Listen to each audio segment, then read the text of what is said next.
ಇತಿಹಾಸ ಪುರಾಣಗಳಲ್ಲಿ ಕೃಷ್ಣ ಕಥೆಯನ್ನು ಕೇಳಿರ್ತೀವಿ, ಆದರೆ ನೋಡಿರಲ್ಲ. ಈ ಗೊಂಬದ ಹಬ್ಬದಲ್ಲಿ ನಾವು ಇದನ್ನು ನೋಡೋಣ ಬನ್ನಿ. ಇಲ್ಲಿ ನೋಡಿ, ಪರಮಾತ್ಮ ದೇವಕಿಯನೊಂದು ಗರ್ಭದಲ್ಲಿ ವಾಸ ಮಾಡುತ್ತಾ ಇದ್ದನು. ಜೈಲಲ್ಲಿ ಹುಟ್ಟಿದನು. ವಸುದೇವರು ಇಲ್ಲಿಂದ ಗೋಕುಲಕ್ಕೆ ಕರ್ಕೊಂಡು ಹೋಗ್ತಾ ಇದ್ದಾರೆ. ಗೋಕುಲದಲ್ಲಿ ಯಶೋದೆಗೆ ಬ್ರಹ್ಮಾಂಡವನ್ನು ತೋರಿಸ್ತಾ ಇದ್ದಾನೆ ಪರಮಾತ್ಮ. ಬೆಣ್ಣೆ ಬೇಕು ಅಂತ ಹೇಳಿ ಅವಳ ಹತ್ರ ದುಃಖದಿಂದಲೇ ಕೂತಿದ್ದವನು ಪರಮಾತ್ಮ. ಇನ್ನು ಬಾಲಲೀಲೆಗಳಲ್ಲಿ ಅವನು ಮಾಡಿರೋದು ಬೆಣ್ಣೆಯನ್ನು ಕಳ್ಳತನ ಮಾಡೋದು. ಆ ಒಂದು ಸುಂದರವಾಗಿ ದೃಶ್ಯವನ್ನು ನಾವು ಬಾಲಲೀಲೆಯಾಗಿ ನೋಡಬಹುದು. ಇನ್ನು ಬಾಲಲೀಲೆಯಲ್ಲಿ ಅವನು ಮಾಡಿರುವಂತಹ ಸಂಹಾರಗಳನ್ನೆಲ್ಲ ನೋಡೋಣ.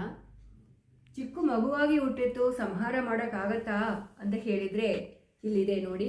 ಪೂತನ ಸಂಹಾರವನ್ನು ಪರಮಾತ್ಮ ಮಾಡಿದನು. ಹಗಾಸುರವನ್ನು ಸಂಹರಿಸಿದನು. ಬಕಾಸುರನನ್ನು ಸಂಹರಿಸಿದನು.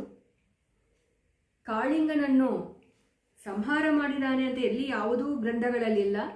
ಕಾಳಿಂಗನಿಗೆ ರಕ್ಷಣೆಯನ್ನು ಕೊಟ್ಟಿದ್ದಾನೆ ಪರಮಾತ್ಮ. ಕಾಳಿಂಗನರ್ಧನವನ್ನು ಮಾಡಿದನು.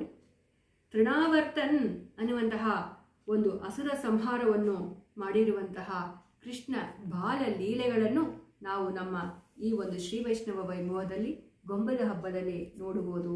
ಎಲ್ಲರೂ ನೋಡಿ ಆನಂದವನ್ನು ಪಡಿ.